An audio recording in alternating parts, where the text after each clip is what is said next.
23 दिसंबर 1964 की रात रामेश्वरम के तट पर सब कुछ सामान्य लग रहा था।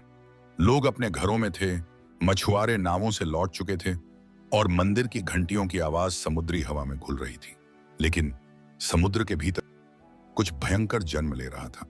रात करीब 11 बजे हवा की रफ्तार 270 किलोमीटर प्रति घंटे से भी ज्यादा हो गई।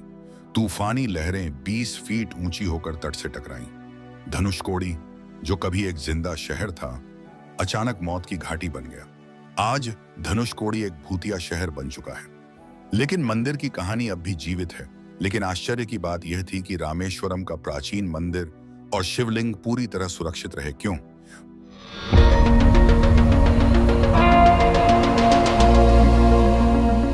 क्या आपने कभी सोचा है कि रामेश्वरम शिवलिंग का संबंध भगवान राम और रामायण काल से क्यों जुड़ा है?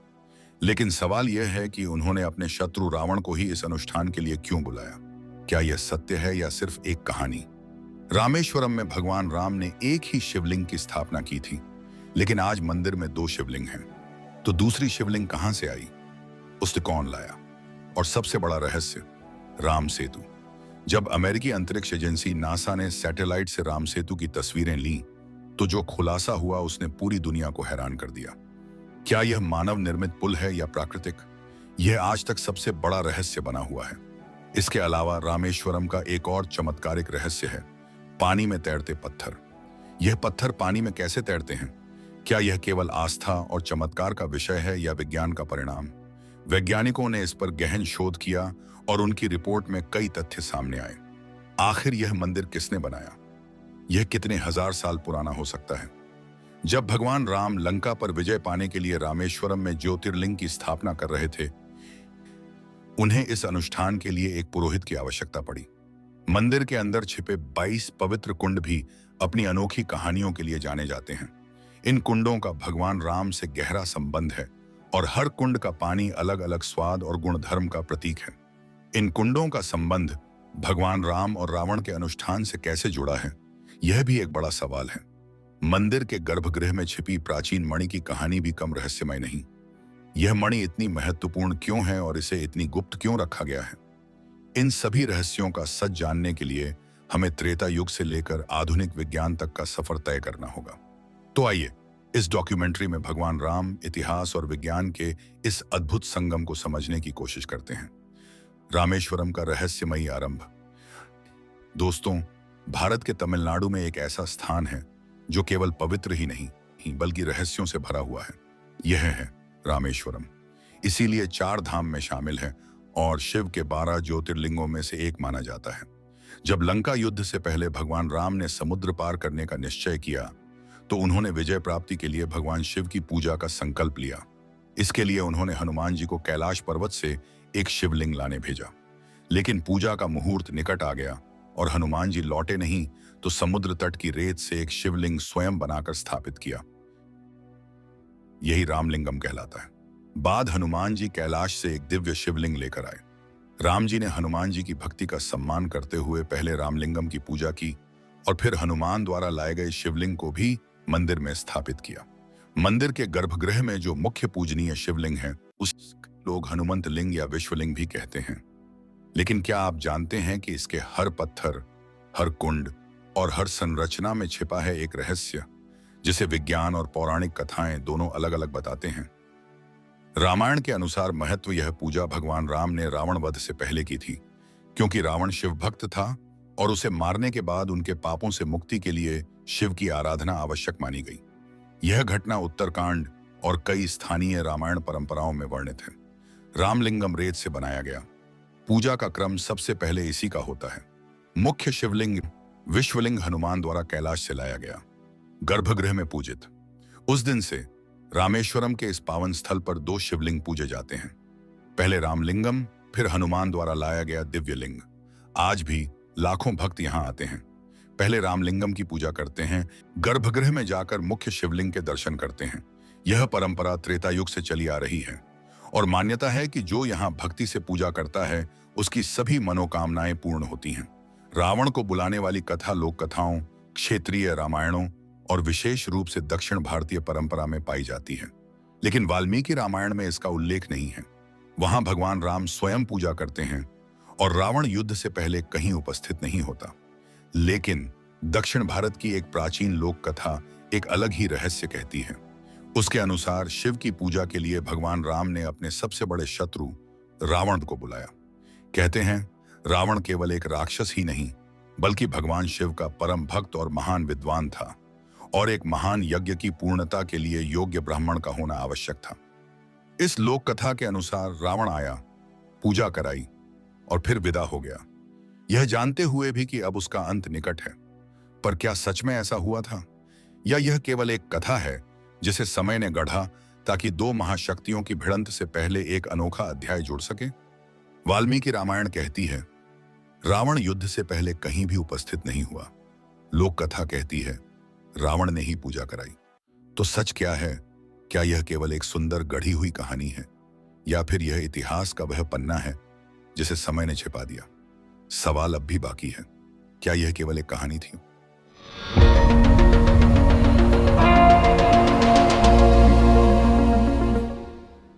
कहानी 1966 जब समुद्र ने धनुषकोडी को निगल लिया।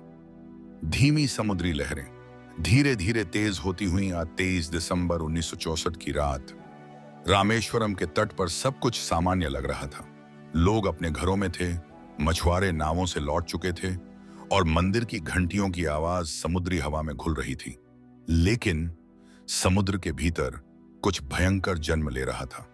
बंगाल की खाड़ी के बीचों बीच समुद्र की सतह असामान्य रूप से गर्म थी। इस गर्मी ने पानी को भाप में बदला, भाप ऊपर उठी और आसमान में काले घने बादलों का पहाड़ खड़ा हो गया। जैसे जैसे समय बीत रहा था, हवाएं गोल गोल घूमने लगीं और एक विशाल चक्रवात ने आकार लेना शुरू कर दिया। यह कोई साधारण तूफान नहीं था, यह वह था जो इतिहास में हमेशा के लिए दर्ज हो जाने वाला था।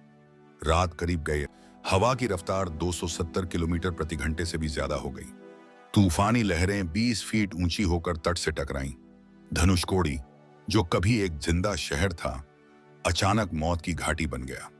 लोग चीख रहे थे, दौड़ रहे थे, लेकिन लहरें इतनी तेज थीं कि पलक झपकते ही पूरे गांव गायब हो गया। और फिर आश्चर्यजनक बात हुई। जब सुबह हुई तब चारों तरफ सिर्फ तबाही थी, टूटी नावें, बिखरे घर और वीरान सन्नाटा। लेकिन रामेश्वरम का प्राचीन रामनाथ स्वामी मंदिर और उसके गर्भगृह में स्थापित शिवलिंग पूरी तरह सुरक्षित थे। ना दीवारों पर कोई दरार, ना गर्भगृह में पानी। लोग इसे चमत्कार मानने लगे। इतनी भयंकर रात जब पूरा शहर समुद्र में समा गया, तब भी यह मंदिर अडिग खड़ा रहा, जैसे स्वयं भगवान शिव ने इसे अपनी बाहों में समेट लिया हो। आज धनुषकोडी एक भूतिया शहर बन चुका है। वहां सिर्फ खंडहर, टूटी पटरियां और एक वीरान तट बचा है। लेकिन मंदिर की कहानी अब भी जीवित है। लेकिन सवाल अब भी बाकी है, क्या यह महज एक संयोग था? क्या मंदिर की मजबूत पत्थर की दीवारें, उसकी ऊंची नींव और वास्तुकला ने इसे बचा लिया? या सच में यह एक चमत्कार था जब स्वयं भगवान शिव ने अपनी उपस्थिति से मंदिर और शिवलिंग की रक्षा की? इतिहास और विज्ञान दोनों के अपने जवाब हैं, पर उन लोगों के लिए जिन्होंने उस रात को अपनी आंखों से देखा, लोगों ने इसे चमत्कार कहा, भक्तों ने इसे भगवान शिव की कृपा बताया, क्योंकि यह वही स्थान था जहां त्रेता युग में भगवान राम ने रावण वध से पहले रामलिंगम की स्थापना की थी। कहा जाता है इस लिंग की स्थापना में स्वयं समुद्र ने भी सहयोग दिया था। लेकिन विज्ञान एक अलग कहानी कहता है। शोधकर्ताओं के मुताबिक मंदिर समुद्र से थोड़ा ऊंचे चट्टानी भूभाग पर बना है। विशाल ग्रेनाइट पत्थर प्राकृतिक कवच की तरह लहरों को तोड़ते हैं। जहां धनुषकोडी नीची जमीन पर था और पूरी तरह खुला पड़ा था, वहीं मंदिर सुरक्षित जगह पर समुद्र की सीधी मार से दूर था। फिर भी सदियों से यहां आने वाले तूफानों ने कभी भी इस मंदिर को नुकसान क्यों नहीं पहुंचाया? वैज्ञानिकों का दावा है कि जहां धनुषकोडी समुद्र के बिल्कुल किनारे और नीची भूमि पर था, वहीं रामेश्वरम का मंदिर अपेक्षाकृत सुरक्षित जगह पर स्थित था। इसी वजह से लहरों का पूरा प्रहार सीधे मंदिर पर नहीं पड़ा। लेकिन फिर भी सवाल वही है, अगर यह सिर्फ संयोग था तो क्यों सदियों से समुद्र की तमाम आंधियों और तूफानों में यह मंदिर अडिग खड़ा है? क्या यह सिर्फ भौगोलिक चमत्कार है या फिर कोई अदृश्य शक्ति जो आज भी अपने द्वार की रक्षा कर रही है। समुद्र किनारे हवा में नमक की महक और क्षितिज पर खड़ा एक ऐसा मंदिर जो समय की मार, तूफानों की रौद्रता और समुद्र की लहरों के प्रहार को चुनौती देता आया है। वाल्मीकि रामायण के अनुसार त्रेता युग में रावण वध से पहले भगवान राम ने पाप निवारण के लिए भगवान शिव की आराधना का संकल्प लिया। यहीं से इस पवित्र स्थल की यात्रा शुरू हुई। बाद में पांड्य और चोल राजाओं ने यहाँ भव्य मंदिर का निर्माण कराया और 12वीं से 17वीं शताब्दी के बीच कई राजवंशों ने इसे आज के स्वरूप में पहुंचाया। लेकिन इसकी उम्र पौराणिक मान्यता कहती है यह स्थान लगभग 17 लाख वर्ष पुराना है, जबकि इतिहासकार मानते हैं लगभग 800-1000 वर्ष पुराना है। मगर यहाँ की पूजा परंपरा हजारों वर्षों से अनवरत चल रही है। रामेश्वरम मंदिर के निर्माण में मुख्यतः ग्रेनाइट, दक्षिण भारत की पहाड़ियों से लाया गया लाइमस्टोन, मोर्टार, चूना और प्राकृतिक मिश्रण, कुछ हिस्सों में समुद्री शंख और मूंगे का मिश्रण और मंदिर की आंतरिक नक्काशी के लिए सैंडस्टोन का इस्तेमाल किया गया। मंदिर के 112 स्तंभ पिलर जो प्रसिद्ध कॉरिडोर में हैं, ग्रेनाइट के एकल खंडों से बनाए गए हैं। इन पर बेहद बारीक नक्काशी है और उनकी मजबूती का राज है पत्थरों को इंटरलॉक तकनीक से जोड़ना, जहां लोहे की कील या सीमेंट का इस्तेमाल नहीं किया गया, बल्कि पत्थरों के आकार को ऐसे तराशा गया कि वे एक दूसरे में कसकर फंस जाएं। यही कारण है कि सदियों बाद भी ये स्तंभ न तो हिलते हैं न झुकते हैं। तो आखिर समुद्र किनारे खड़े इस मंदिर को क्या बचाए रखता है? वैज्ञानिक कहते हैं मंदिर ऊंची चट्टानी भूमि पर स्थित है और आसपास का तट लहरों की सीधी टक्कर को तोड़ देता है। समुद्री धाराएं यहां गोलाई में घूमकर निकलती हैं, जिससे लहरों का बल मंदिर तक पहुंचते पहुंचते कम हो जाता है। साथ ही ग्रेनाइट पत्थर नमक और पानी से जल्दी क्षतिग्रस्त नहीं होता और इसका वजन इसे मजबूती से जमीन में जकड़े रखता है। लेकिन भक्तों का विश्वास है यह महज वास्तु नहीं, भगवान राम और शिव का आशीर्वाद है जो इसे हर आपदा से बचाए रखता है। 1900 के चक्रवात में जब पूरा धनुषकोडी समुद्र में समा गया, तब भी रामेश्वरम मंदिर अडिग खड़ा रहा। रामेश्वरम के 22 पवित्र कुंड, जल के भीतर छिपा रामायण का रहस्य। दक्षिण भारत के सुदूर छोर पर, जहां समुद्र की लहरें पवित्र रेत को चूमती हैं, वहां खड़ा है एक ऐसा मंदिर जो न सिर्फ अपनी भव्यता के लिए बल्कि अपने भीतर छिपे रहस्यों के लिए भी जाना जाता है। यह है श्री रामनाथ स्वामी मंदिर, रामेश्वरम। और इसके गर्भगृह तक पहुंचने से पहले आपको मिलेंगे 22 पवित्र कुंड। कहते हैं हर कुंड का जल, हर घूंट, हर बूंद एक अलग कहानी कहता है। कुंडों का स्थान, ये सभी 22 कुंड मंदिर परिसर के अलग अलग कोनों में स्थित हैं। अधिकतर कुंड मंदिर के उत्तर और पूर्वी गलियारे में हैं, कुछ गर्भगृह के निकट और कुछ बाहरी प्रांगण में। हर कुंड के पास पत्थर की नक्काशी और अलग वास्तुशैली है, जैसे किसी ने सोच समझकर इन्हें एक दिव्य यात्रा मार्ग के रूप में बनाया हो। कुछ प्रमुख कुंड और उनकी कथाएं। महाद्वार तीर्थ, मंदिर के प्रवेश द्वार के पास कथा। कहते हैं यहीं से भगवान राम ने समुद्र स्नान के बाद शिवलिंग पूजन की शुरुआत की थी। जल का गुण, सामान्य मीठा पर स्पर्श करने पर अद्भुत ठंडक। कोड़ी तीर्थ, समुद्र किनारे मंदिर से 100 मीटर दूर कथा। यहां स्नान करने से 33 करोड़ तीर्थों का पुण्य मिलता है। विशेषता, समुद्री पानी होने के बावजूद यहां पानी कम खारा लगता है। गंधमादन तीर्थ, उत्तर गलियारे में कथा। हनुमान जी ने लंका से लौटकर यहां विश्राम किया था। जल का गुण, हल्की सुगंध लिए हुए, त्वचा को कोमल करने वाला। अग्नि तीर्थ, मंदिर के पूर्वी सागर तट पर कथा। यहां स्नान कर मंदिर प्रवेश करना अनिवार्य माना जाता है। जल का गुण, उष्णता लिए हुए, सूर्य की आशीष मिली हो। हर कुंड का अलग पानी। वैज्ञानिक रहस्य, वैज्ञानिक भी मानते हैं कि इन 22 कुंडों के पानी में स्वाद अलग है। मीठा, हल्का खारा, सुगंधित, ठंडा। खनिज संरचना अलग है और यह पानी सैकड़ों साल से खराब नहीं होता। कुछ कुंड समुद्र से कुछ मीटर की दूरी पर हैं, लेकिन उनमें समुद्री लवणता नहीं है। यह बात आज भी शोध का विषय है। कुंडों और भगवान राम का संबंध। वाल्मीकि रामायण के अनुसार रावण वध के बाद भगवान राम ने पाप मोचन के लिए जल अभिषेक किया। समुद्र, नदियों और तीर्थों का जल लाकर इन कुंडों में स्थापित किया गया। तभी इन कुंडों को जीवित तीर्थ माना जाता है।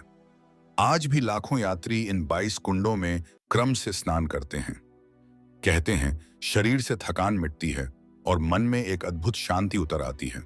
परंतु इतिहासकार अब भी पूछते हैं, कैसे एक ही मंदिर के परिसर में 22 अलग अलग जल स्रोत, अलग स्वाद और अलग गुणधर्म लिए हुए मौजूद हैं? क्या यह प्राचीन जल विज्ञान का कमाल है या फिर एक अनकहा चमत्कार? रामेश्वरम के गर्भगृह की प्राचीन मणि का सच। सदियों से एक कहानी लोगों के मन में गूंजती है। कहते हैं कि रामेश्वरम मंदिर के गर्भगृह में कहीं गहराई में एक प्राचीन और अद्भुत मणि छिपी हुई है। एक ऐसी मणि जिसकी चमक से अंधकार दूर हो सकता है और जिसकी ऊर्जा से समुद्र भी शांत हो जाता है। लेकिन सवाल है, क्या यह मणि सच में मौजूद है या यह सिर्फ सदियों से चली आ रही एक लोक कथा है?